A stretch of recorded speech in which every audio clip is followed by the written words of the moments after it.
महाभारत के युद्ध के बाद भगवान श्री कृष्ण और अर्जुन द्वारका लौट रहे थे, पर इस बार रथ को भगवान ने नहीं, अर्जुन ने स्वयं चलाया।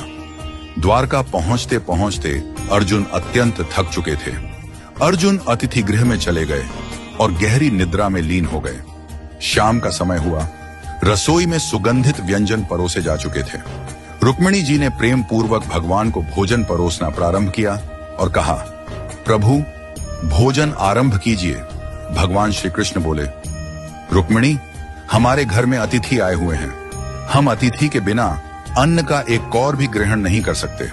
रुक्मिणी जी बोली, आप आरंभ कीजिए प्रभु, मैं अर्जुन को बुला लाती हूं। रुक्मिणी जी जब अतिथि भवन पहुंची तो देखा अर्जुन गहरी निद्रा में थे, किंतु वह निद्रा भी साधारण नहीं थी।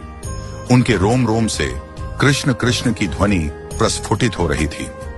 उनके पूरे शरीर से ऐसा प्रतीत हो रहा था मानो हर कोशिका भगवान का नाम जप रही हो। रुक्मिणी जी उन्हें जगाना भूल गईं। उनके नेत्र नम हो गए। वह वहीं खड़ी हो गईं और मंद मंद स्वर में ताली बजाने लगी, जैसे किसी हरि कथा में प्रेम से भीगी भक्तिन हो। उधर भगवान श्री कृष्ण ने नारद जी से कहा, नारद, देखो तो सही, भोग ठंडा हो रहा है, कोई अर्जुन को बुलाकर लाए भी या नहीं। नारद जी तुरंत वीणा लेकर अतिथि भवन पहुंचे। उन्होंने वहां का दृश्य देखा तो स्तब्ध रह गए। अर्जुन का रोम रोम कीर्तन कर रहा था। रुक्मिणी जी ताली बजा रही थी।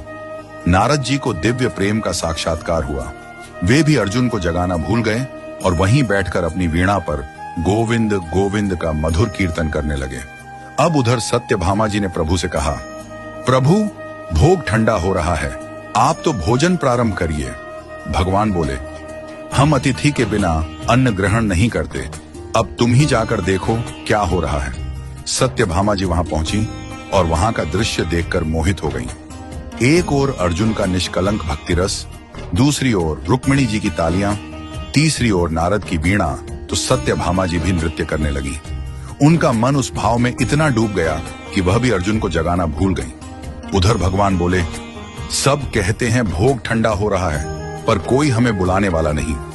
लगता है मुझे स्वयं चलकर देखना पड़ेगा कि वहां ऐसा क्या हो रहा है जिसमें सब हमें ही भूल गए हैं। भगवान श्री कृष्ण वहां पहुंचे और जो दृश्य देखा वह अद्भुत था। भगवान के नेत्र सजल हो गए। प्रेम के अश्रु उनके नेत्रों से बहने लगे। उन्होंने धीरे से आगे बढ़कर अर्जुन के चरणों को अपने कर्कमलों से दबाना शुरू किया। जैसे ही भगवान के अश्रु अर्जुन के चरणों पर गिरे, अर्जुन चौंक कर उठे। वो बोले, प्रभु, यह आप क्या कर रहे हैं? आप मेरे चरण दबा रहे हैं। भगवान ने मुस्कुराकर कहा, अर्जुन, तुमने मुझे अपने रोम रोम में बसा लिया है। तुम्हारा हर कण मेरा नाम जपता है। जो मुझे इतना प्रेम करता है वह मेरे लिए सबसे प्रिय होता है। जो भक्ति न दिखावे की हो, न प्रयत्न की, जो भक्ति स्वाभाविक हो, जो भक्ति सांसों में बसी हो, जो प्रेम